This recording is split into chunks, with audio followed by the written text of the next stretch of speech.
3i Atlas is actually us coming from a future Earth reality when we evolve into a Type 3 galactic civilization 200,000 years from our point.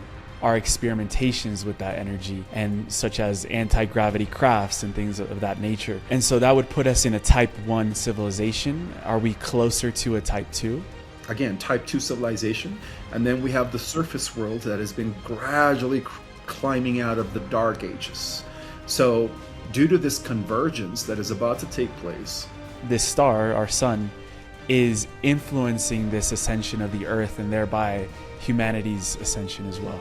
And it's ultimately upgrading everything. So at the molecular and cellular level of reality, everything is shifting. The plants, the animals, all humans, we're all mutating, whether we know it or not.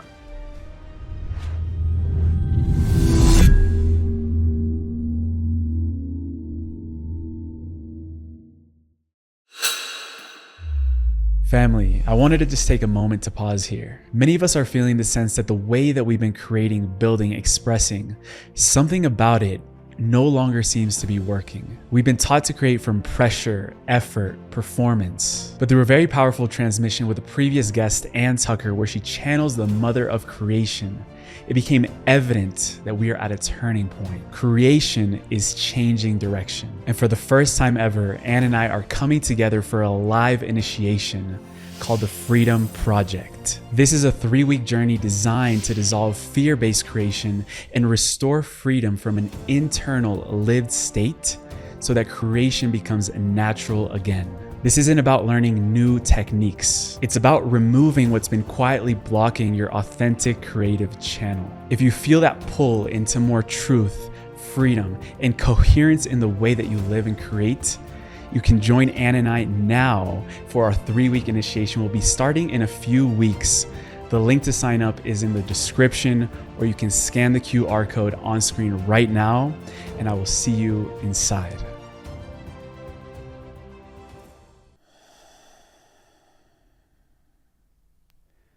Ismael Perez, welcome on Just Tap In, brother. What are you most excited about right now globally and in your life? That's a very good question to start off this conversation, my friend. Well, globally, I am excited about the times that we're living in. We are living in some unprecedented times, like to the point where what's happening right now on this planet is going to affect the entire cosmos. And I could get into that in a little bit as to why the Earth is the most important planet in the multiverse, as there are many universes. We are ending so many cycles. We are going to be experiencing a beautiful transition, all the good people on the Earth, that is going to precipitate what the ancients called the 7th golden age of enlightenment. So I'm excited about that. I'm looking forward to that. And personally in my life, I'm excited about this book that I am working on, that I've been working on, called Cosmic Destiny, which is going to be the culmination of my work, explaining billions of years of cosmic history, and then going into millions of years of what's going to be happening as a result of returning back to the original Earth through the Ascension. And I'm also excited about the Conscious Life Expo, of course, coming up. That's always a beautiful event, an international phenomena where many like-minded individuals could come and speak their minds and, be a part of this beautiful community that we are all in. Personally, myself, I'm also excited about just living in the now. The presence, it's really all we have when you really think about it. And I'm also working on a second book titled The Cosmic Origin of Ismael Perez, which pretty much entails what my life was like trying to fit in as a starseed when I was a kid, as far as I recall, from the age of 2 all the way to the age of now. So that's been in the workings for almost 2 years as well. I'm looking forward to so many beautiful things, both on a collective and personal level, my friend. This is just a wonderful time to be living in. And despite what others are saying about cataclysms and, negative outcomes. That all depends on the person's vibration, I believe. As I speak right now, there are multiple Earths coexisting. You've heard of the many Earth theories. Well, according to quantum physics, there are multiple timelines, and they're all coexisting right now. And pretty soon, there's going to be what I call a trifurcation of timelines, where all of these timelines within a spectrum of positive outcomes and negative outcomes ultimately collapse into only three. And I'm sure some of your other interviewees have stated that there is going to be a split or a bifurcation, but I believe it's going to be a trifurcation, because there is going to be a middle timeline. Not all the souls on planet Earth are going to be ready to ascend, but for those that are not ready to ascend, they're going to at least get the opportunity to go into the middle timeline. And I'm excited about this trifurcation. I'm excited about this convergence. I'm excited about the restoration of the Earth. I'm excited about reconnecting back with the living natural grid. I'm excited about Earth's restoration in the galactic community, which is already in progress from what I hear. There's just so many things to look forward to, my friend. I mean, we could go anywhere, you know. There's definitely a lot to unpack there. And one thing I wanted to pull out what you just said is you mentioned the original Earth and also the multiple Earth theory. I've heard you talk about Terra Earth and also what we experience as 3D Earth, and also how this relates to the 3 waves of ascension that you've been talking about, of what you've received or what you've been told. Where would you like to start us off unpacking and unraveling there? Well, the original Earth, which was hijacked by the Anunnaki, who were under the control of the Archons during Atlantean times, is still existing, but under a false layer. So this 3D reality that we call the Matrix is actually a hologram, a layer that ultimately created the veil between the original Earth, Terra, which existed in dimensions 4, 5, and 6 prior to the fall in consciousness. And from what I understand is that this veil had a time frame. Apparently, the Anunnaki, known as Enki, who was the facilitator of this false matrix, believed that during his hijacking of the original Earth, and now that somewhere in between those lines that him and his people were going to take over the Earth, but due to the countermeasures of the Alliance and the forces of light and the positive ETs, they failed. So he did put it as a timer. He believed that it would only take about 10,000 years to take over the Earth. And that timer is about to go off, which means that when that timer is fully reached, this false reality construct will come to an end. And what that means is that consciousness will continue. So people have a choice. People have a choice to either ascend or be restored back to the original Terra Earth, existing in dimensions 4, 5, and 6, or ultimately be recycled into a technocratic dystopia, which is what the negative entities are working so hard to create as I speak. And so right now, all of these timelines are coexisting all at the same time. You know, we have positive timelines, we have negative timelines, but there is this thing called the convergence. And this convergence happens every 25,000 years at the end of the precession of the equinoxes, which is a huge cycle ending, 5 different world ages. And I'm sure some of you've interviewed people that have talked about the world ages. So, not only are we ending a 2,160 year age from Pisces to Aquarius, but we're also ending a 5,000 year world age that began in 3114 BC, which is a 5,000 year Kali Yuga, as explained by the Eastern masters. But we're also ending 5 of those, which is a 25,000 year world age. So at the end of every 5,000 year world age, and this has happened in prior cycles as well, there is a convergence where all of these timelines that are currently coexisting ultimately collapse into what they call a positive timeline or a negative timeline. However, because of the fact that some of the younger souls are not ready to evolve into fifth or sixth dimensional Earth realities, they're going to get an opportunity to go into what I call a middle timeline. And in that middle timeline, there is going to be ascended humans with supernatural powers that ascended into the fifth dimensional Earth reality, or six or above. And then there's also going to be AI, but this AI is going to be artificial general intelligence. There's also going to be cyborgs, and the cyborgs are going to be coexisting with humans, which is what I call the younger souls. And the younger souls aren't going to have any powers yet because they're ascending in increments. These are the souls that started their evolution from the bottom. They started first in the first dimension, graduating into the the mineral kingdom, and then ultimately into the animal kingdom, and now they've graduated into the human kingdom.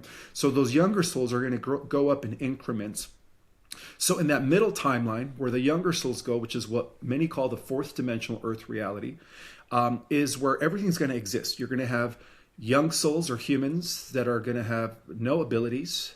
And then you're going to have superhumans or metahumans, which is what I call them, that are going to be popping in from higher dimensional Earth realities into the middle timeline, that are going to be pretty much acting as superheroes. And so that's where I believe that the age of superheroes is going to come into existence. And then you're going to have, of course, artificial intelligence and cyborgs. So everything's going to exist in the neutral timeline. And when this event occurs, which is what I call the Trifurcation, depending on people's vibration, that will ultimately determine which timeline they end up in. But right now, currently, Emilio, they are all coexisting at the same time. You talk a lot about readiness to ascend and maybe experience of the soul. How do you determine whether there's a readiness to ascend to this higher density timeline, the positive timeline? Where do you start looking at that from a daily, embodiment as a human, when we can determine this readiness of ourselves into these higher octaves of consciousness? Well, from what I understand is that at the end of every cycle, future versions of us travel back in time to make an assessment to see if we have reached the energetic threshold to once again be part of a golden age. And this is where I believe Three-Eye Atlas comes into play, despite of what some people might have said about Three-Eye Atlas. Three-Eye Atlas is actually us coming from a future Earth reality when we evolve into a Type 3 galactic civilization 200,000 years from our point. And so according to their assessment, and they come again, this is not the first time that Three-Eye Atlas has showed up in our solar system. They've been around 6 prior times.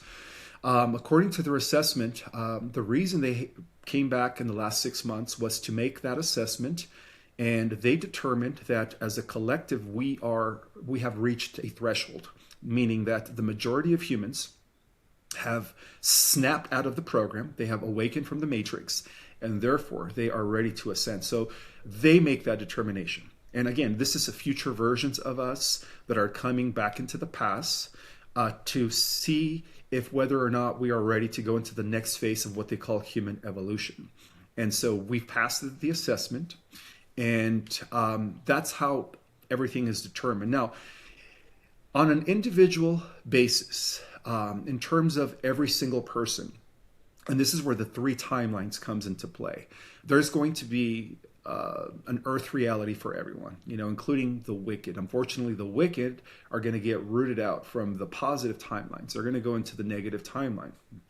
And so on an individual basis, everyone's frequency is rising due to the fact that the Earth's Schumann resonance is also increasing. So by virtue of the Earth Schumann resonance, which is her own frequency, rising up to a level of vibration, that is causing a lot of people to raise their frequency. And we're not just talking about old souls that have incarnated here as starseeds.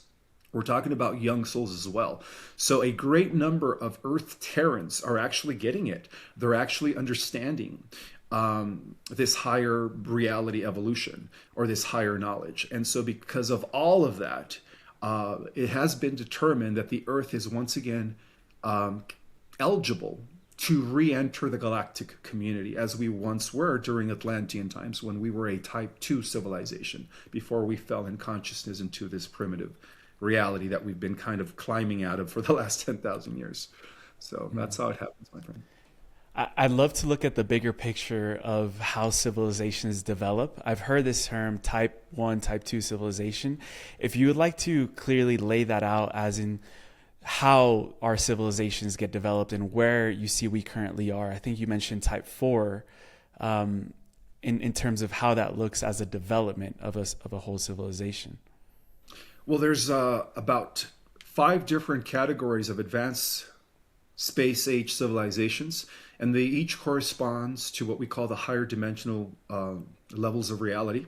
So in the 3 dimension, we are at the bottom of the spectrum of the light, energy, frequency, vibrational, I guess call it the, spectral. And so a type 1 is when a primitive world graduates into the beginning stages of space travel. And what that means is they are now tapping into 0-point energy, which is planetary power. It turns out that every living sphere in the multiverse is a toroidal field. We are toroidal fields. Our planet is a toroidal field. We have a Merkaba, right? Through the chakras, it's spinning. So everything, galaxies are toroidal fields, stars, universes, everything is a living sphere. And so that's how they're able to tap into 0-point energy. So a type 1 is a civilization that taps into the planetary energy output of a planet, which allows them to, of course, go off into space and begin the colonization process of neighboring star systems, as well as other planets within their solar system. Now, a type 2 goes beyond planetary power, and they harness what is called as star power. So they begin tapping the energy output of a star. And depending on their level of advancement, some of them are able to tap into multiple stars. And that's called a type 2 stellar civilization. Now, the difference is that once we reach the level of a type 2 stellar civilization, we completely master interdimensional physics, which means that we're able to go from one point of the galaxy to the next within seconds. We don't no longer need to travel through hyperspace to reach, one system to the next. And also at that level of reality, that's when civilizations begin to form alliances like the Galactic Federation of Worlds. The Galactic Federation of Worlds is a alliance between multiple civilizations that have reached a type 2 stellar level status. And then a type 3 is very highly evolved. And that's what 3i Atlas comes from. 3i Atlas comes from a type 3 civilization, which is a civilization that harnesses what is called galactic energy, which is the equivalent of billions of stars. And that explains why all of the civilizations of a type 3 exist within the galactic center. And if you look at the pictures of galaxies, every galaxy has a bulge at the center. That's where the type 3 civilizations are, because they harness the entire energy output of a galaxy. And when they do that, they also have the ability to control the fate of all civilizations, because it turns out that the energy or the universal life force that sustains the billions of solar systems and all the planets come from the galactic core. And that's how everything is connected via energy. Now, a type 4 civilization is the realm of the creator gods. This is a level of reality which actually corresponds to the realms that exist in between eternity. So you have eternity, which is what we call base reality.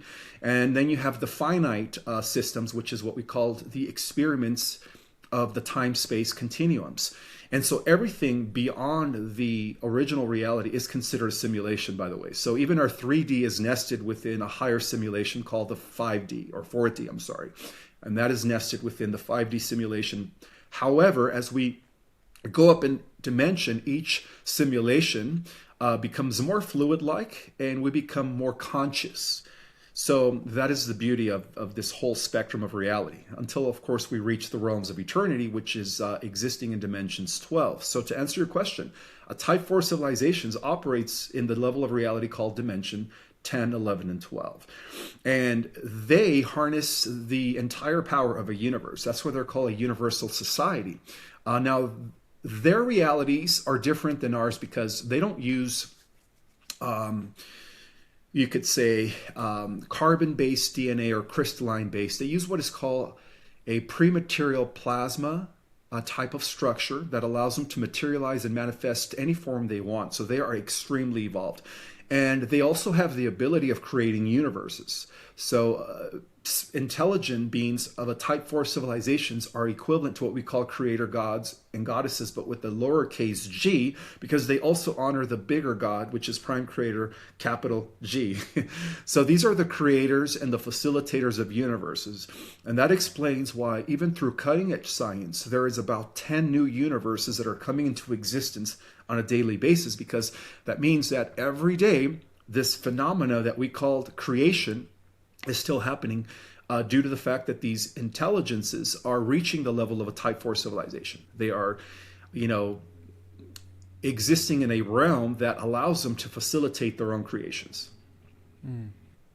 So that would put us then, I know, scientists like Nikola Tesla were working with 0-point energy, and now there's more information coming out around our experimentations with that energy, and such as anti-gravity crafts and things of that nature. And so that would put us in a type 1 civilization. Are we closer to a type 2? Well, technically, we fell from a type 2. During Atlantean times, we were considered a type 2, as we were using advanced crystalline technology, star and planetary power. And of course, the pyramids were huge battery harnessers. So we are currently in what is known as a 0.9. In other words, since our fall in consciousness, we've kind of started over as a type 0 civilization. So we've been evolving through the different, ages: Paleolithic, Mesolithic, Neolithic. And so now we are at a 0.9. We are getting ready to transition into a type 1. But technically, because we fell from a type 2, we're going to go from a type 1 into a type 2 within a matter of years, where under normal circumstances, it takes a type 1 at least 20 to 30,000 or 50,000 years to achieve the level of a type 2. Now, another thing I wanted to mention is that within the private sector, we have already reached type 2 status. And we're talking about the breakaway groups and the secret space programs that originated back in the 40s and 50s. Well, within the private sector, they are already about 1,000 years ahead of the surface world when it comes to technology and knowledge. And so for the last 80, 90 years, there's been two-tier civilizations that have been parallelly or coexisting parallelly. We have the breakaway groups that are, again, type 2 civilization. And then we have the surface world that has been gradually climbing out of the dark ages. So due to this convergence that is about to take place, our world is going to be restored immediately into a type 1, and then within a matter of years, evolve into a type 2. From what I've gathered. So yeah, we are at that threshold, and that has a lot to do with the ascension of the Earth's being restored back into the interstellar community. And as I speak right now, there are multiple ships that have been coming in through the portal of the sun, coming in from different time coordinates of a type 2, type 3, and type 4 civilizations to make sure that we make this transition, because they are a future version of us. That's one thing that I want to also make clear, is that extraterrestrials or interdimensional are not separated from us. They are us from different coordinates of the future. And as we ascend into higher dimensions, we actually go into future realities as well. So when we go into the 5th dimension, that is a future version of us. So to give you an example, the Pleiadians, right, the 7 sisters, those are 5th dimensional humans that are of a type 2 civilization. The Syrians are 6th dimensional humans. The Arcturians are 7th dimensional humans. The Andromedans are 8th dimensional humans. And the Lyrans are 10th, 11th, and 12th dimensional humans. So that's how everything is interconnected in the cosmos. They are not separate from us. We are them coming back to the nexus point, which is back to the past. And that's where we're at right now. So what happens here, my friend, affects their reality. And that explains why they are all here right now, to make sure that we have a successful transition back into the fourth, fifth, and sixth dimensional Terra Earth. You mentioned there how, these beings are using portals from the sun. And right now there's a lot going on with the sun, including coronal mass ejections, solar flares. There's a lot of talk about a flash as well. So I wanted to tie that into how also this star, our sun, is influencing this ascension of the Earth, and thereby humanity's ascension as well. Well, everything's interconnected. Our sun as a living entity is communicating with the Earth as a living entity in preparation for the graduation of the species. And so the sun right now is also undergoing a transition. The poles of the sun are shifting. So the sun is also going into its next stage of evolution. It's becoming what is known as a white sun. So even the sun has evolutionary stages, just like we do. And so the Earth, because the Earth originated in the 12th dimension, which is what we call the original Earth, again, even the Earth has been dropping or descending in frequency. And so this is not only about our ascension, but it's also about the ascension of Mother Earth. So right now, due to what's happening with the cycles that we're all ending, the sun is acting up. The sun is receiving energy blasts from the galactic core, from the central sun of our galaxy. And in turn, those energy beams are coming into our planet, and it's ultimately upgrading everything. So at the molecular and cellular level of reality, everything is shifting. The plants, the animals, all humans, we're all mutating, whether we know it or not. And this is a process that it happens every 25 to 26,000 years. And there's also this other thing called the photon belt, which is the I guess the best way to describe it is a high frequency radiation belt that aligns our solar system with the galactic core. So due to this 25,000 year cycle, our solar system is entering the photon belt, which is again causing the sun's frequency to rise, right? Which in turn causes more coronal mass ejections, solar flares. And from what I understand is that the galactics are actually monitoring the amount of the solar flares that are bombarding us at this time, due to the fact that it is so highly active right now in our sun. There is this huge hole that is now inbound facing the Earth, that if they didn't modulate the frequencies that are actually hitting us, that could actually end up causing a Carrington event, but times 100, which would be devastating. Okay, we're talking about complete grid shutdown. No, everything shuts down. No electricity, no phones, no nothing. So what the galactics are doing is they're waiting for us to reach a certain threshold, and they believe this is going to happen this year, where enough of us are able to integrate all of that energy, so that instead of having an external combustion or an external disaster, we're going to have an internal transformation, if that makes any sense. So we're going to be transforming rather than undergoing, cataclysm. So yeah, right now they are helping modulate the solar flares so that we are able to integrate all that energy. And I believe that this is going to be happening sometime this year regarding the first wavers. So again, everything happens in waves. And from what I was told is that there are certain people on the planet that have done the spiritual work, that have cleared the trauma, that have, done the internal work to the point where they are now conduits, and they're integrating the new energy and they're grounding it into the new Earth grid, which is also coexisting in a different reality. And so those are the ones that are going to be ascending first. Now, this doesn't mean that they're going to be disappearing from the best way to describe it is this: we're not going anywhere. When we do ascend, we're just translating into a different layer of the earth, which is already existing in a different dimension. So they're still going to be coexisting with us, but they're going to be having access to the fifth dimensional earth reality. And that means that they're also going to have superhuman abilities. So these are going to be the first waivers of ascenders.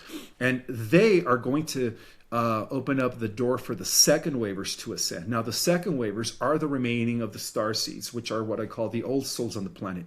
And there are approximately anywhere from 80 to 90 million old souls on the planet right now that, make up what we call the old souls on the planet. So in the second wave, which is going to happen a few months right after the first wave, all of the rest of the old souls are going to get an opportunity to transition into the new earth. And then in turn is going to cause the third waivers. Now in the third wave, that's going to be all the younger souls that are ready. And these are the Earth Terrans that have started their evolution from the mineral kingdom, graduating to the plant kingdom, and then the animal kingdom, and then ultimately the human kingdom. Now, there is a good chunk of Earth Terrans that are young souls, non-Starseeds, that are going to be eligible to transition during the third wave. And then when that happens, that's when the trifurcation of timelines are going to go into their own streams of reality. So everything that is negative here in this reality will no longer exist in the new Earth reality. Everything's going to change, to the point where, the negative technocratic timeline is going to go into a different stream of reality. The positive organic timeline is going to go into a different stream of reality. And in that reality, we are going to be reconnected back to the original grid, which is a living grid. And we're also going to be connected back to the elements. Everything's going to be in a very similar to the movie Avatar, where the humans in the new Earth reality are going to be telepathically or consciously connected or interfacing with all living things. Are we saying that this is all happening this year?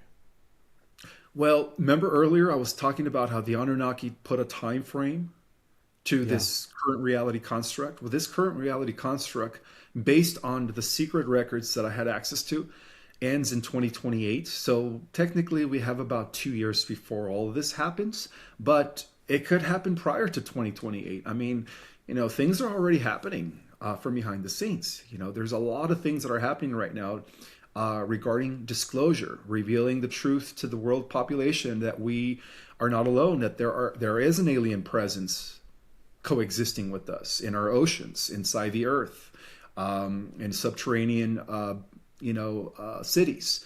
So all of this is leading towards a big reveal that is going to, again, either allow the people to accept the truth in preparation for ascension or not.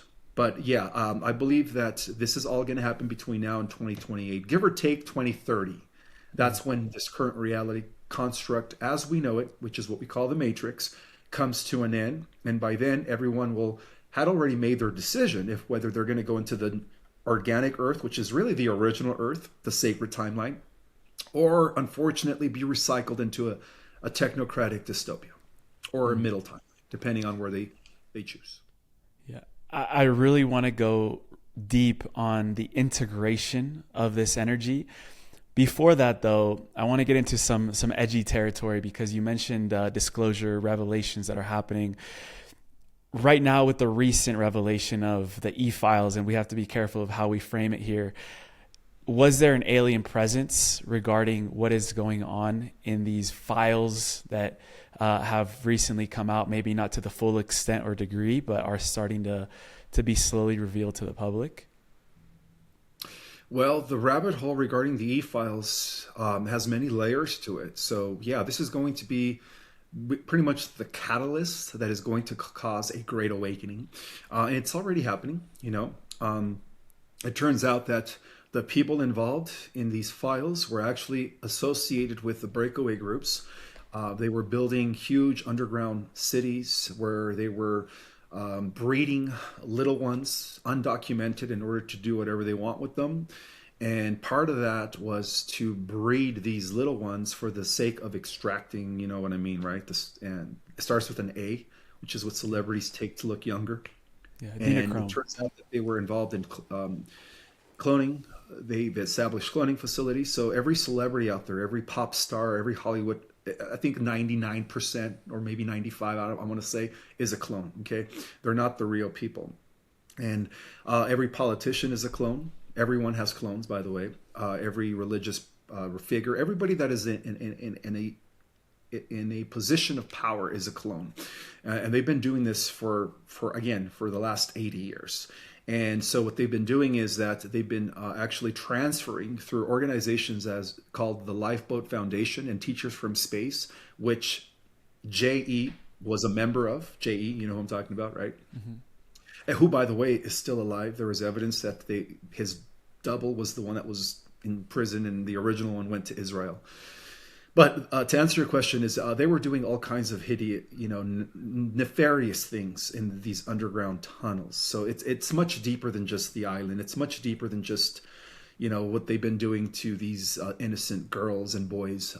It goes as far back as, or as far as deep as, again, breeding little ones in order to do whatever they want with them. And they were also transferring them to these off-world colonies, selling them to, the evil ETs to consume. So that's what they were doing. And of course, what's his name? GATES has been working with them. They were actually involved in the development of what is known as lab-grown humans. And so, when all of this information hits the public, that's really going to be the catalyst of the fact that we're not alone in the universe, that there is an alien presence, and there has been, that these people, these nefarious people have been working with these negative ETs in, secret space programs and much more. It's, the rabbit hole, it actually goes really deep.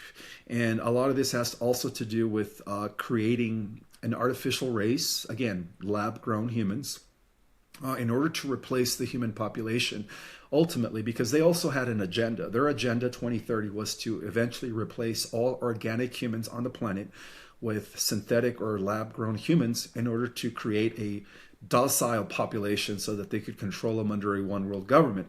But fortunately for us, the Guardian Alliance, the Galactic Federation of Worlds, and all the positive ETs and members of the Earth Alliance threw a huge monkey wrench in that, so it doesn't happen anymore. So these alliances, these galactics are in a way intervening in what is going on. And you've also mentioned how in this lifetime we're going to witness the last war between good and evil on this planet. Is this what we're really seeing behind the scenes? If we look at it from a bigger perspective, all these things that are getting revealed, these interventions that you mentioned, is this the last war between good and evil on this planet? Yes. Yeah. Right now it's a war of consciousness. And ultimately it's a war against synthetic timelines. It's a war against the machine. So at the highest levels of reality, these humans that we call the cabal are just puppets of a non-human presence that has been, again, infiltrating our world since the days of Atlantis. And this is why I believe that we were already infiltrated by the negative non-human terrestrials. Okay. But ultimately it goes to the point where we're fighting against artificial timelines, against what is known as inorganic time loops, where many races throughout the universes fell, unfortunately, into the technocratic dystopian timelines. They've lost their connection to God in order to integrate with technology, which is what they call today transhumanism. So ultimately, the war is against that. It's against the soulless machine, which is what we call negative AI. And so right now, the Third World War is not going to happen the way we think, with bombs and intercontinental missiles. It is a war on consciousness. It is a war to see if whether or not enough humans wake up when this trifurcation of timelines takes place, to see how many wake up in order to secure their existence in the positive timeline or recycle them into a technocratic dystopia. So right now it's a war on consciousness. However, from what I was told is that when these timelines branch off into their separated realities, that they're going to last in these separated realities for about 1,000 years.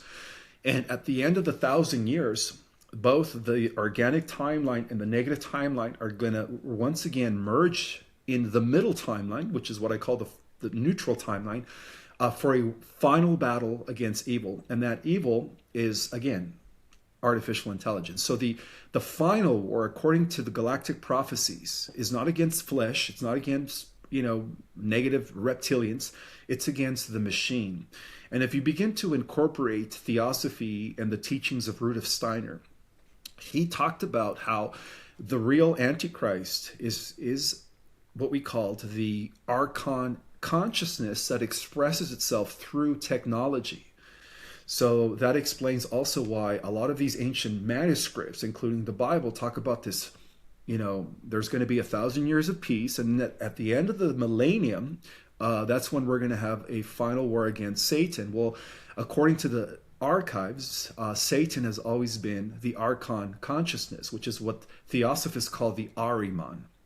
The Ahriman, in terms of cosmic history, was also the entity that hijacked Lucifer. So even Lucifer was hijacked by the Ahriman in the 11th creation. So we're part of the 12th creation. Apparently there's been like 11 other creations before our creation. And so we exist within the 12th creation. And so everything that existed in prior creations ultimately translates into this creation. And so the final war is against the Ahriman, who again has been plaguing the multiverse through the machinery, what we call the alien machinery, for the last millions and perhaps even billions of years. I've heard you say that the Atlanteans were the original humans. And right now, also tying that in with the first waivers that you explained, we'll be tapping into these extra human, superhuman abilities, extra sensory abilities. Are we returning back to what that original human looked like back in the Atlantean times? Or how have you wrapped your head around that one? Well, there are 10 other strands of DNA that the master geneticist Anki and the Anunnaki kind of nipped us from. They disconnected those strands. So those strands are currently reactivating due to the solar flares. Remember how I was talking about how the flares that are coming in from the sun are actually activating and mutating us at a cellular level. So when those strands come online, the first waivers are going to have access to these abilities such as telekinesis, telepathy, teleportation, flight, because they're going to have the ability to neutralize gravity.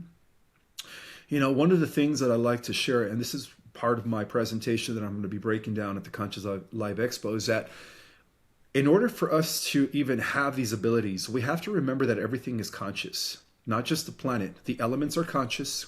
Gravity is conscious, magnetism is conscious.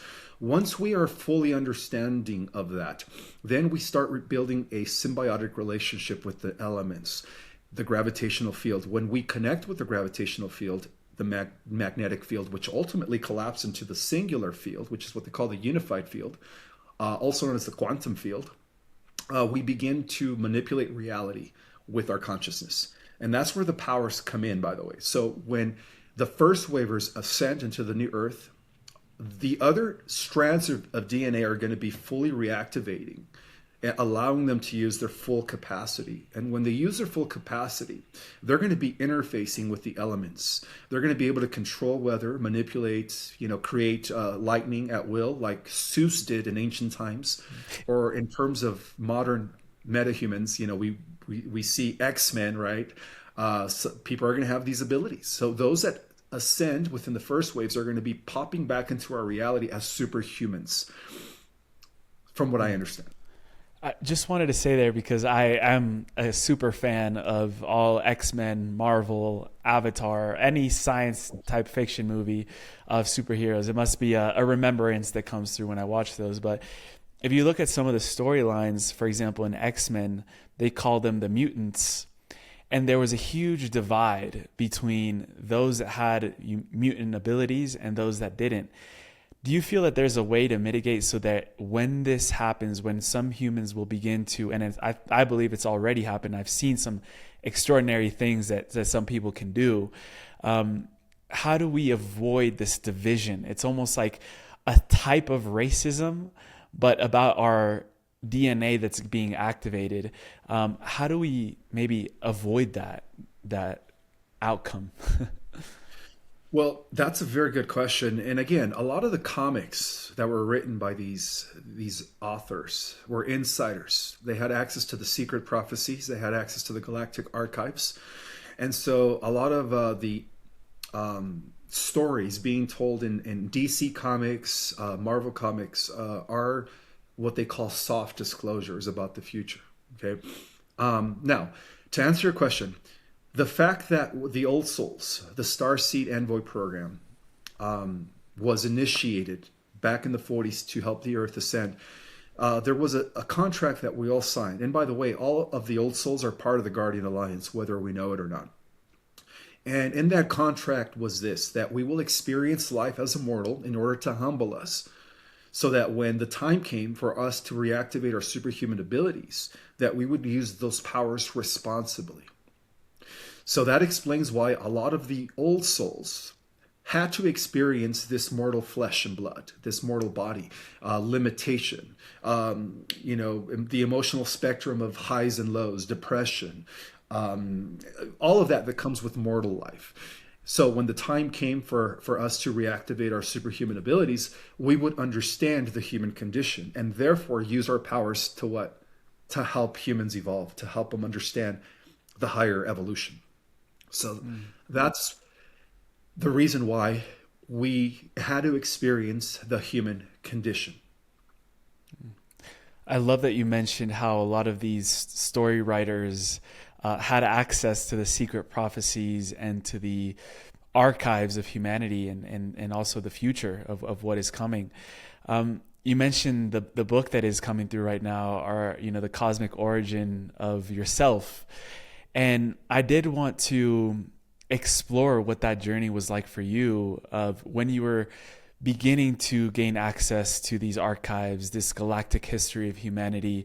I know from a very early age, your mother told you that you were part of some extraterrestrial hybrid program. At 21, you made connection through Kundalini Kriya Yoga with your Lyran eighth dimensional self. So there's a lot of experiences that, I want to now uncover, if you're willing to share with us, around how all of this knowledge has been coming through for you and how you're able to integrate it in your daily life. So I came in awakened, and there was pros and cons to that, because when I was, as far as I recall, being 2 years old, being 3 years old, I was still in communication with plants and animals via telepathy. I was still trying to figure out this new reality that I was in, and as to why my siblings, cousins, aunts, and uncles couldn't communicate like me. So at one point, I was experimenting with telepathy at the age of 4. Not telepathy, telekinesis. And this is where I say... So moving objects, right? Moving objects with... Yeah, with your mind. I was actually levitating one of my toys. And in that moment, my grandmother walks in, and this is a strict Catholic religious lady. And she said that I was possessed by a demon. She called the local priest. She was so shocked.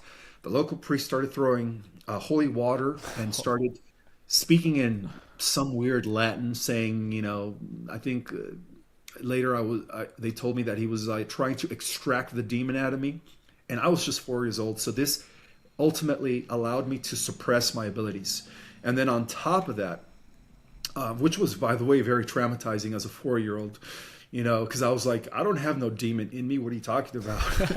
This is what we do in higher realities, I was forced to go to church every Sunday. I was forced to partake in the rosary, prayer of the rosary, for an hour 3 times a week. And so from the age of 4 to the age of about 12, this was imposed on me. And this really caused me to suppress my multidimensionality. So I completely shut off from the age of 4 to the age of 12, 13, 14. And around the age of 15, my interest began to peak again. I started reading Plato's Republic, Socrates, Pythagoras. I started getting into philosophy. Around the age of 16, I read my first esoteric book, which was called The Truth About Secret Societies. And then that opened up a can of worms. I went deep into the rabbit hole at the age of 16, learning about esoteric, occultism, everything that has to do with the hidden knowledge at the age of 16. And that is what caused me to rebel. That's when I realized that this reality is a fallen construct. And I also knew that I wasn't the only one who dropped from a higher dimension into this reality. I knew that there were others like me. And I also knew that one day we would all connect. And so from the age of 16 to the age of, say, 19, I became a punk rocker. I started rebelling against the status quo. I rebelled against all institutions, conventionalism, religion, politics, you name it. And one day at the age of 19, due to me consuming a lot of alcohol as a depressed teenager, realizing that this was not my reality, I went into a rehab to pretty much cure my addiction to alcoholism. And I met this gentleman who went by the name of Master Fashi, and he was told that I would be there. He was actually sent there by Master Babaji and Master Sai Baba, as they were his masters, his teachers. And he told me when I was 19, he said, you're a chosen one. There are many chosen ones. You're one of them. I'm here to initiate you. And to me, as a 19-year-old, hearing the word initiate was like, what do you mean initiate me? Like, who are you? Like, I was like, whoa, wait, hold on. You probably got the wrong guy here. He goes, no. I need to teach you about meditation so that you could reconnect with who you were before you decided to suppress your true consciousness. And I was like, what? So he taught me Kriya Kundalini Yoga. And then on top of that, he gave me 3 huge boxes full of books regarding spirituality, metaphysics. And then he goes, when the time comes, you're going to read all these books. And as you incorporate what I've been teaching you, which is Kriya Kundalini Yoga, you're going to rediscover who you are. And I said, all right. It took me about 2 years to take them seriously. So at the age of 21, I started practicing Kriya Yoga every morning. And this is right after I started reading, I would say about 500 books that he gave me, all on enlightenment, illumination. We're going to need your reading lists after this, Ismael. And so at the age of 21, I had this experience where all of a sudden, everything that I ever suppressed due to my religious upbringing just started coming back and more. I started communicating telepathically with higher versions of myself. And this is why I believe that all ETs are different extensions of us from different time coordinates in the future, from higher realities. And so I started communicating with my Lyran self. That's the first aspect of myself that came through when I was 21. And my Lyran self, whose name is Amelius, I've come to understand I was Amelius and Lyra, and I still am, as it's all existing simultaneously, all realities. Similar to my name. I don't know. I would have to tap into your origin. But that's my 8th dimensional self. We all have, 5th dimensional selves, 6, 7, 8, all the way to the 12th, which is, again, eternity. And so Emilio started telling me about my role and why I chose to incarnate. And he was telling me that there is in meditation, or intuitive telepathy, just like me and you are talking right now. He started telling me that there was this long suppressed history that I was supposed to reveal when the time was right, when the collective was ready. And it had to do with the real history of the Earth, being involved with other worlds, other civilizations, other universes. And that's when I started writing my book, Our Cosmic Origin. See, it took me over 10 years to write that book because I would write when Amelius would give me information. And so I said to myself, there was a part of me rather that was saying to myself, well, you realize people are going to take this as science fiction. They're not going to believe that we had a galactic history. They're not going to believe that there are other dimensions. There are a lot of limitations in science that don't allow this new evidence to come forward. And so people are going to throw the book at me. And Emilius would tell me, no, no, no, no, trust me, there's going to be a time where the collective of humanity, the consciousness of humanity, will reach a level of understanding to begin to digest galactic and cosmic history. And I said, all right, all right. So I waited patiently for about 10 years to actually publish this book. I had to wait for the right time. And even after I finished the manuscript, it took another 4 years to reach a critical threshold where, again, the consciousness of the collective was ready to understand galactic and cosmic history. So that's just to give you a little glimpse of my life story. Of course, in my book, I'm going to go into greater detail. I'm going to go into the bullying, into how, the teachers used to consider me or call me dumb because I was a visionary. I was a mute. I didn't learn how to speak till the age of 4 or 5. And so they thought I was autistic. Due to the fact that I was communicating with animals and plants, they thought I had some sort of multiple personality disorder. So, they started categorizing me in these, I guess, fields of what we call today schizophrenia and all that stuff. But no, they didn't understand my condition. And so, yeah, I mean, my life was hard as a kid. Well, I appreciate you for going into so much detail around that. I'm sure that so many can resonate with that story and with that life story of feeling so different. And maybe just to tie a knot into that, what would you say to someone that might be going through something that you went through in those beginning stages of your awakening, of feeling misunderstood by the world? My best advice to everyone that is currently undergoing, again, being the black sheep of the family, being told crazy, or even called stupid, like my teachers used to think I was dumb. They used to tell my mom, your child is never going to learn.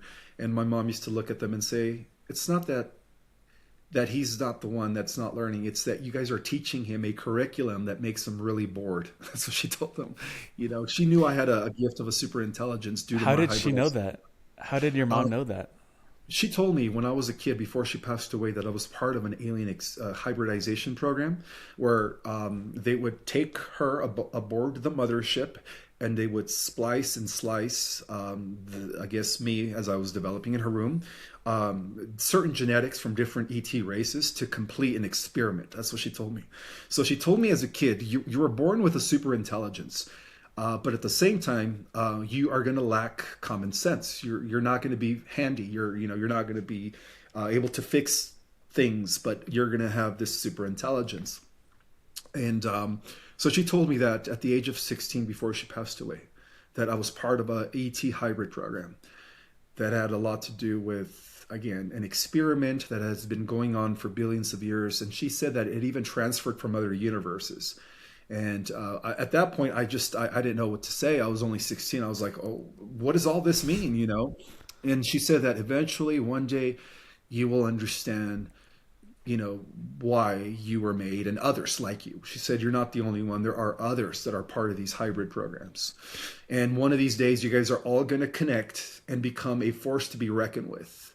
And she did mention that this program had a lot to do with the final war against negative AI in the future. And I said, all right, sure, whatever.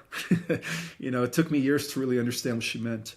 But to answer your question, for all of you that are being misfits or mistreated due to you being an advanced soul in a human body, just remember that you guys are all selected. You guys are what the Bible calls the chosen ones. Every single one of you, all the light workers out there, are part of this team of individuals that the Bible calls the chosen ones. So you guys are all part of the forces of light that are incarnated in human form.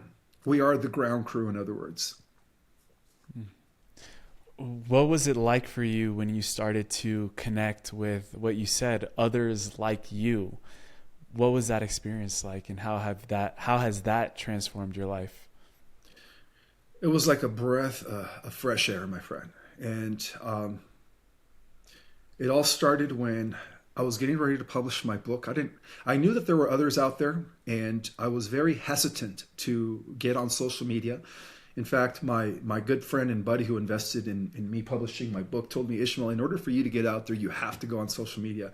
I used to dread social media back in 2019, 2018. I used to think, well, because I knew the truth that they were using social media to monitor us, to spy on us. So I didn't want to get on social media.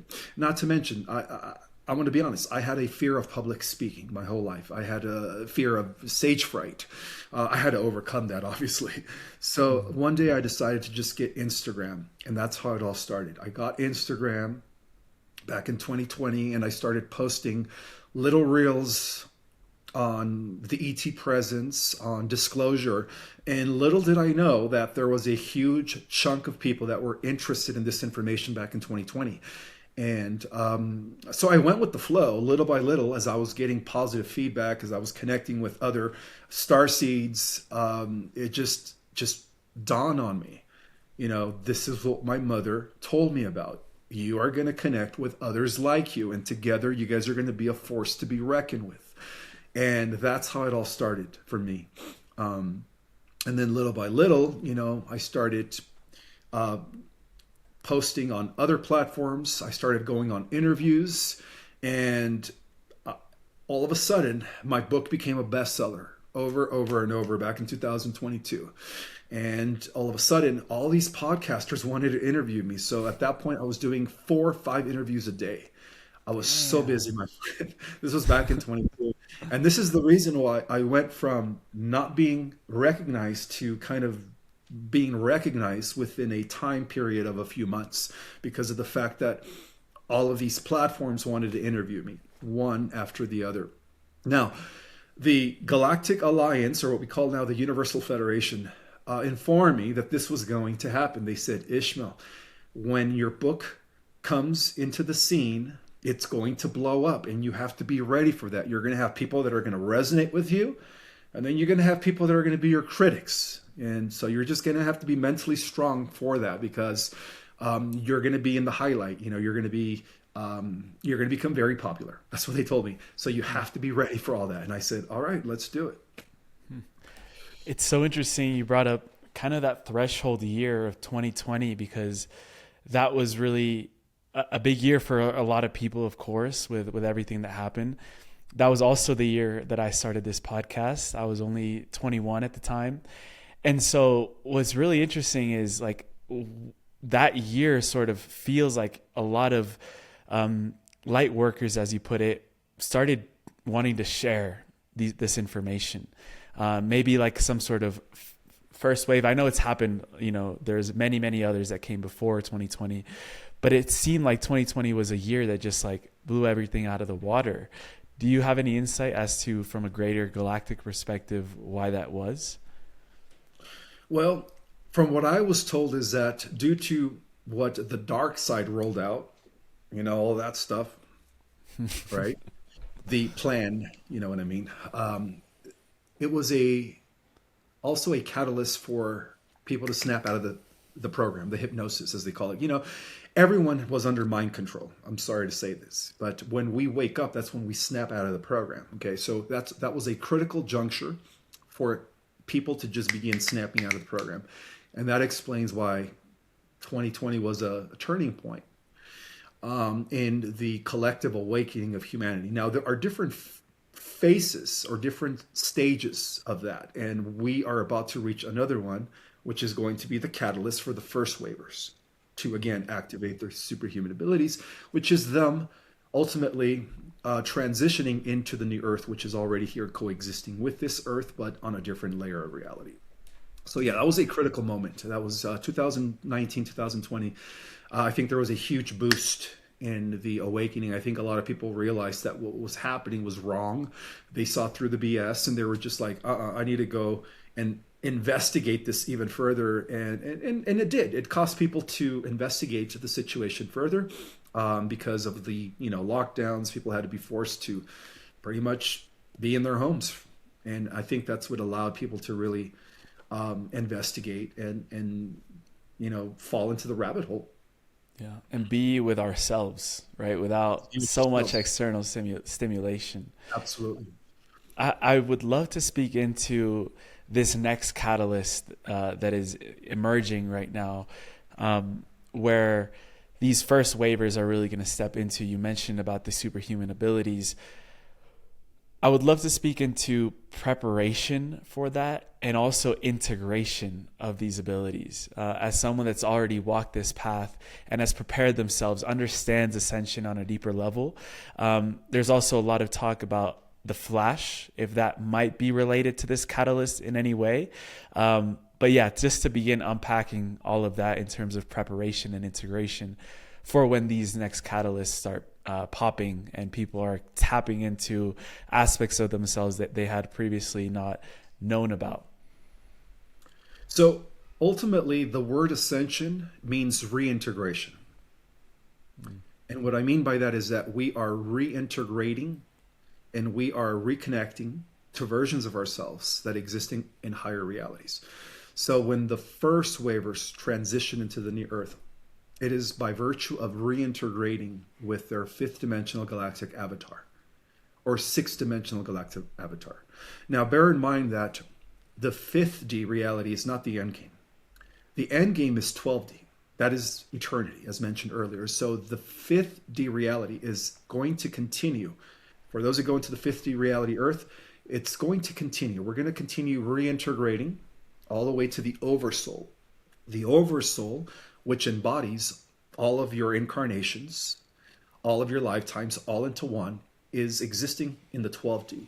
So once we reach the 12D, that is us becoming one with all that is. Okay. So for the first waivers, those again, those are the people that have already done the inner work. Those are the people that have cleared all their trauma, all their wounds. They've done all the work that was necessary for them to begin acting as conduits of the new frequencies that are coming in at this time via our sun. And so one of the things that they're going to be experiencing when this happens is full recollection of who they are, full recollection of who they were prior to incarnating as a human being. And as multidimensional beings, their light body will begin to once again activate. And now their light body is the vehicle that operates on different realities. And that is how they are going to be able to go from one reality into the next through their light body. That's how they're going to be able to travel at the speed of light, where they're going to be able to dematerialize their human body or their fifth dimensional avatar, which is much less denser than this one, by the way, so that they could travel like an email and then rematerialize at will. So again, this is teleportation. So when this happens, they're going to have access to their full memory. They're going to know exactly what to do. Very similar to all of a sudden remembering how to ride a bike. You know, in the event that you fell and you had a concussion and you had amnesia, and you had to relearn how to ride a bike. Now imagine all of a sudden you just remembered, oh, wait a minute, I know how to ride a bike. So it's going to be exactly the same way. They're going to have full recollection of who they were, who they are on a multidimensional level, and they're going to have access to abilities. It's going to feel effortless in some sort of way. That's the word, effortless. Because we all come from those realities. We just, upon incarnating, due to the Starseed Envoy program, we chose to forget so that we could humble ourselves. Because if we all knew that we were these higher dimensional beings that volunteered to save the earth, we would not be humble. We would develop egos. You know, we would develop this idea of superiority over the earth terrans. And so we needed to forget who we were so that we could humble ourselves and understand the human condition. So when the time came for the restoration, or what I call the reactivation of the dormant DNA, we could use these abilities for good. You know, we don't want to repeat the same mistakes of the past. We don't want to be like the Anunnaki. See, the Anunnaki, who are of a type 2 civilizations, are tasked with going to underdeveloped worlds, like primitive worlds, in order to secure a proper, you could say that they're tasked with the genetic programming to evolve these primitive races. And so what they did in our past is they, instead of allowing us to evolve, because we were already at 12-strand DNA and they knew that, they actually saw us as a threat. They saw us as a threat. So what they did is they downgraded us. So they downgraded us from a 12-strand DNA human, galactic human rather, into a mutant human. So for the last 10,000 years, to the galactics, we are considered mutants, if that makes any sense. Yeah, I'm tuning into this law of non-intervention and free will. And when we talk about, back in the Sumerian tablets and Enki and Lil and the splicing of the genetic experimentation that happened in our DNA, did humanity in some sort of way agree to go through this downgrade? Because on the other hand, it would just be complete override of our free will and our, the intervention of our species and our evolution. Wow, that is the most important question I've ever been asked. And I believe that it's both. I believe that in one aspect, our free will was infringed, and that had a lot to do with us not using our full capacity yet, even though we had 12 strands of DNA. The Anunnaki were only operating with 11, and they, knowing that one day we would use all 12, we would surpass them, and they were afraid of that. Secondly, I believe that from a higher level of reality, everything is allowed for a particular reason. Even the hijacking and fall of Lucifer, which is one of the 12 archetypes, in order to facilitate polarity duality. Because from a higher perspective, this is really about the evolution and expansion of the cosmos as a whole. And in order for the cosmos to expand into greater levels of being, it has to undergo periods of polarity, duality, where things are, again, at odds, where there is contrast. Because without those periods of contrast and polarity, the larger consciousness system, which is the cosmos, cannot expand. And based on the new evidence through quantum physics, we exist in a feedback loop with the universe. The reason the universe is expanding, it is because it is expanding through all of our experiences. So as we experience reality through our choices that we make, every single choice contributes to the overall expansion of the cosmos, which is, again, the universal mind. And so from that perspective, I believe everything needed to happen in that regard. Yes, to be honest with you. Thank you for that explanation. And, as we tune into things that we haven't even covered today, which are like galactic wars, the Lyran wars, Orion wars, there must be some sort of like PTSD factors that may arise when we start remembering these fragments of our galactic history. And there's some heavier timelines that, occurred that are stored in our bodies, in our DNA, in our cellular structure. How do you navigate this PTSD that can come up when we start remembering these floods of memories that once occurred in our galactic history? One of the things that the galactics informed me was that when we do the work in the here and the now by transmuting all the karmic loops, all our ancestrals as well, not just ourselves, but transmuting the negative loops that that we inherited from our ancestral lineage, we clear all of that. So the work that we do here allows for a greater exaltation, a greater return back to the original status. And so when we undergo multidimensional integration, which is what many call Ascension, and we have already done the work, we have already cleared all our wounds and all our ancestral drama, then we begin to understand that what happened to us in the history of our galaxy, whether we all of a sudden remember how it was when the Draco invaded our planet and they enslaved us, or they blew our planet up, or we underwent a Holocaust, all of a sudden we heal all of that. When we heal it here, when we heal our ancestral lineage here, we heal all of the galactic stuff as well, because it's all interconnected. And when we also do that, not only do we heal our own ancestral lineage, but we also heal the events that took place in the history of our galaxy. So all of the galactic wars that were devastating, where millions of worlds were destroyed, would all of a sudden be restored. So that's what I was told, is that we came here also to heal the past.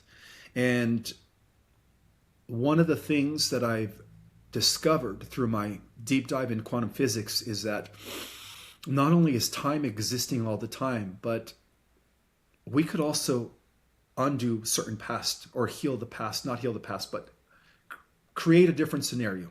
In other words, neutralize past timelines and recreate them so they no longer have an effect on us in the future, if that makes any sense. Mm-hmm. Because, the future is not just happening from left to right, it's also happening from right to left. So in the present moment, and this is what I teach my students in Ascension courses, is that we have the ability to not only influence the future, but also influence and rewrite the past. So when we do that, when we are fully embodied in the present moment, and we are able to actually cancel negative timelines and rewrite them as if they never happened, from what I was told. What are you most excited about for the seventh golden age that you talked about in the beginning? Everything. The stewardship and custodianship of the earth will be once again returned to the Starseeds. See, when the Starseeds activate their superhuman abilities, not only are they going to be in charge and caregivers of this earth as they oversee the evolution of the Earth Terrans, but from this earth, as the earth becomes repositioned back into the center of the galaxy where we originated from, we're also going to be tasked with the responsibility of overseeing the evolution of millions of worlds. And from what I was told is that we're going to be the new guardians of the universe because of everything that we went through. And as a result of that, we have a lot to look forward to. And we also have a huge responsibility at hand when all the other races out there are looking up to us and counting on us to do what's right from this point on. So that's what I'm looking forward to, is us being the guardians of the entire universe from this earth. And there are a lot of parameters taking place right now from behind the scenes by the Galactics, where they have already approved for the Earth to, again, be the headquarters, if that's the right word, headquarters world for the entire intergalactic community. And that's going to take place after the Ascension, when we are fully restored back to our original status. What's your simplest definition of a starseed? An advanced soul that incarnated from higher realities into the 3D.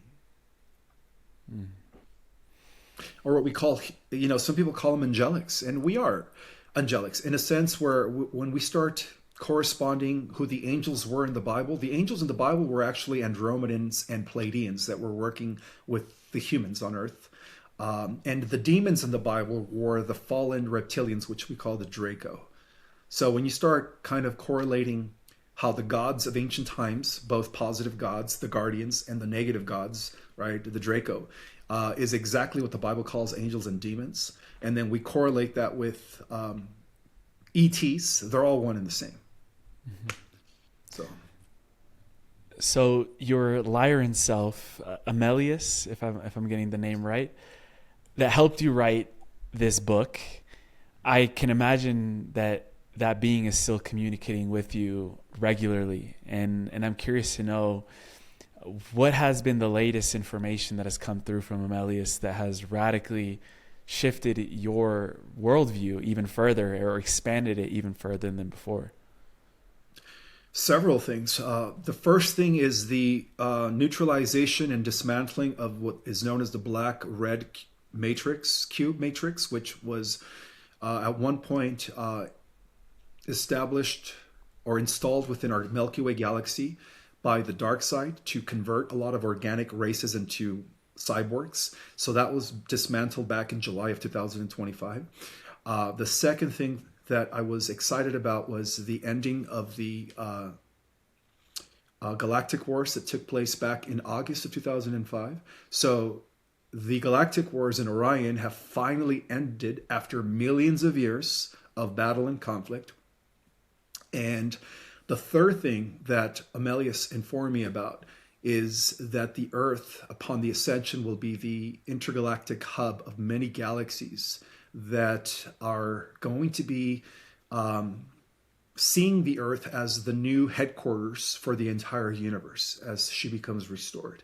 So those are the three main things: the ending of the galactic wars in Orion in favor of the light, the dismantling of the red and black cube matrix, including our own Saturn lunar matrix, and of course the restoration of the Earth as the intergalactic hub of billions of galaxies. Any information about the Flash that I've heard you previously touch on? It is an expected event. It is, again, this is something that has occurred about 5,200 times as the Earth underwent many cycles of dark ages and golden ages. So this is the final flash. This is where the Earth will no longer experience a dark age. As far as the time frame, I would say between now and 2028, because between now and 2028, this current reality construct will come to an end. And so the first wave could happen this year. From what I was told, the galactics are preparing the first wavers to at least transition into the new Earth sometime this year.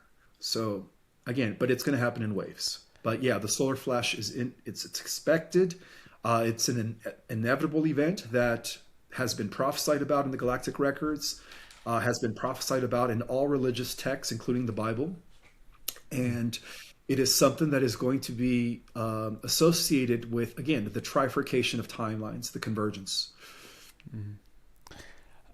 You know, one of the last things I want to cover with you, Ismael, oops, I switched to Spanish, is around like the misunderstanding or about this new Earth reality. Someone right now could be listening to this on a beach in the Maldives. There's, you know, no chaos going around, and they could be saying like, I'm in the new Earth. I'm in Terra Earth. What are some signs that we know that we're in that new Earth reality? Well, we escape the matrix through our consciousness first, and then our body follows. So there are a good chunk of people, light warriors, light workers, that have already consciously made that transition. And so they live in a reality where they're just enjoying life. You know, they're no longer affected by anything. In fact, negativity doesn't even register in their mind. One of the things about living in a 50 reality and above is that we have to collapse the polarity duality. We have to reach what is called Christ consciousness, 0-point energy consciously. Once we do that, even the polarity that exists here in the 3D no longer affects us. So I would have to say, yeah, there is a good chunk of people that have already consciously collapsed the polarity duality and have reached the state of 0-point energy, which is singularity, Christ consciousness, where we begin to see everything as one. And so therefore the illusion of separation begins to dissolve, and we are now living in a state of harmony. And so I believe there are people out there that have already consciously reached that level of reality. Yes. I love that perspective, because it's not something that's out there in some future reality, some future timeline. You can bring that new reality now into this present moment. And it kind of collapses any notion that we have around time as well. Like declaring that I'm in the new timeline, I'm in the golden timeline now. And so I love that you're bringing that up. And brother, we've covered a lot today. I'd love to call this conversation Volume 1, because I'm sure we're going to do many, many more of these conversations to come. I'm excited to see you in LA in just a few weeks, maybe days at this point. And so we end every show with a segment called the Final Trio, which are some questions that we like to ask at the very end. Before that, where would you send people to connect with you, your work, anything else that you have going on in your universe, right? That you would like to funnel people to and to connect with you further? I am reachable through my website, ourcosmicorigin.com. And if you guys go to my website, ourcosmicorigin.com, you have access to all my platforms, especially my YouTube channel, where I am giving 3 times a week transmissions from the Galactic Alliance regarding what's happening right now in preparation for the Ascension. So I'm very active on my YouTube channel 3 times a week. I go live Monday night at 6 p.m. Pacific time. Wednesday night and Saturday night, giving galactic reports, Earth Alliance briefings. And I also teach 3-level Ascension courses. I have one for beginners, for people that are just kind of in the beginning stages of their awakening. I also have a 2nd-level Ascension course where I teach you how to quantum jump by connecting to the quantum field, where you're able to shift realities at will. And then for those that are ready to embody their entire cosmic self, where I teach you how to integrate with all different versions of yourself, all the way to the 12D, by incorporating the integration of the higher chakras, which are 15 chakras, not 12, by the way. We do have 15 chakras. Turns out that 3 of our chakras are existing within the realms of eternity beyond the 12D.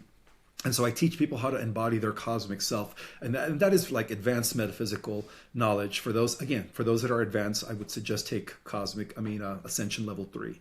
If you're not advanced, start with basics, intermediate, and then move up to 3. And then I also teach cosmic and galactic history going back to 900 billion years ago, how it all began with the first creation. As mentioned earlier, we are a part of the 12th creation. So I do teach the entire cosmic history, where I break down the cosmic infrastructure, the different types of levels of civilizations, the different intergalactic councils, but in great detail. So that class is actually mind-blowing for those that really want to go deep into the rabbit hole, or really just want to remember their cosmic origin.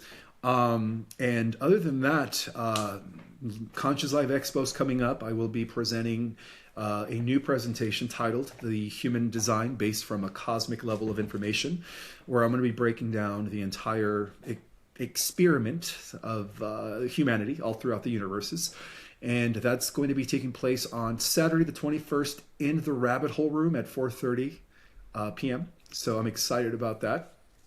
And anything else? Other than that, yeah, that's where people could reach me, is through my website, pretty much. Beautiful. And my channel is called The Real Ismael Perez. And the reason I have to say that is because I have a lot of pirated channels or fake channels that are pretending to be me. They take my content and they put my face and they put my name. So if you guys are going to look for me, make sure it's The Real Ismael Perez. Otherwise, you guys are going to end up in a pirated channel. Beautiful. We'll include all of the real links down in the show notes, in the description, wherever people are listening to this.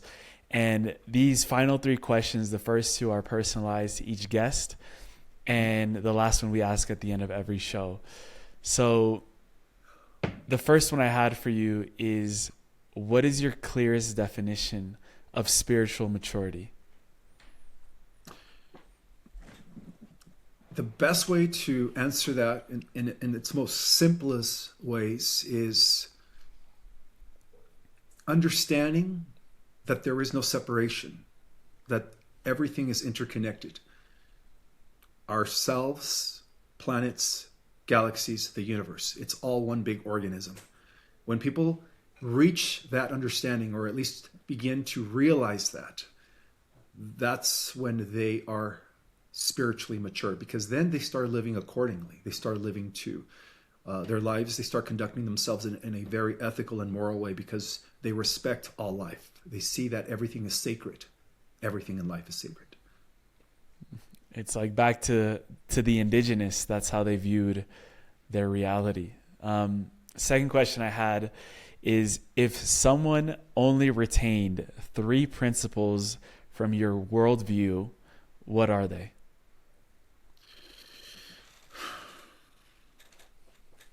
Three principles. I would have to say, understanding that we are multidimensional beings. We're not human, by the way. We're more than that, okay? There's aspects of us that are planets. There's aspects of us that are stars, so we just don't remember that. So we've been everything and everyone. Secondly, is the fact that we are all conscious extensions of one universal mind called Source. Every single one of us. So in that regard, you are me and I am you. And then the third thing that I want people to understand, or principle to understand, is that everything that we do in life has a purpose, whether we make bad choices or good choices. Everything has a purpose, and we grow from that. And it's okay to make mistakes. It's okay to make mistakes, because that's how we grow, through our mistakes. Beautiful. This last question we call the time capsule question. And it requires us to travel a little bit out into the future, around 15 to 20 years down the line. And I chose out that time frame because I believe that's going to be a time in our human history when the younger generations of today are going to be stepping more into leadership positions around the world. And just like any great leader, they've had access to great mentors, great teachings, great resources and tools to be able to become and lead the way for the next iteration of humanity. And you are given the opportunity to leave behind a time capsule for when these leaders would be ready to open it. And inside of the time capsule, you can include anything that your imagination can fit in. It doesn't have to be anything physical. It could be a code, a teaching, a poem, a book, anything that you would like to leave behind, maybe even a collection of things, but knowing that this would be, in a way, your legacy to the future generations of humanity. What would you like to leave behind?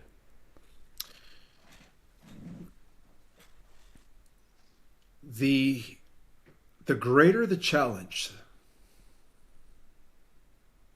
the greater the spiritual exaltation. When we experience hardship, when we experience, like some people say, I've been to hell and back, that's what builds character. If you're able to experience something very hard in your life, where, like Nietzsche used to say, what doesn't kill you will only make you stronger. That means that you are the cream of the crop of the chosen, that God picked you specifically for that very reason, to experience that, because God is molding you, it's sculpting you to become something greater. So the greater the challenge results in the greater spiritual exaltation. Wow. Well, thank you for also going there yourself and then bringing us back into really a remembrance of who we are by going to those deeper layers of the human experience. And I just wanted to honor you for that. And I know that this conversation has been a very long time coming, and I'm excited for our connection. Latin gang over here. Both of our names end with a Z, so that's one thing that we have in common, and many, many other beautiful things, brother. So I'm excited to connect with you and to really keep sharing these messages with the world. You're doing amazing work, man, and it was an honor to be here with you. So appreciate you. Likewise, my friend. Thank you. Of course.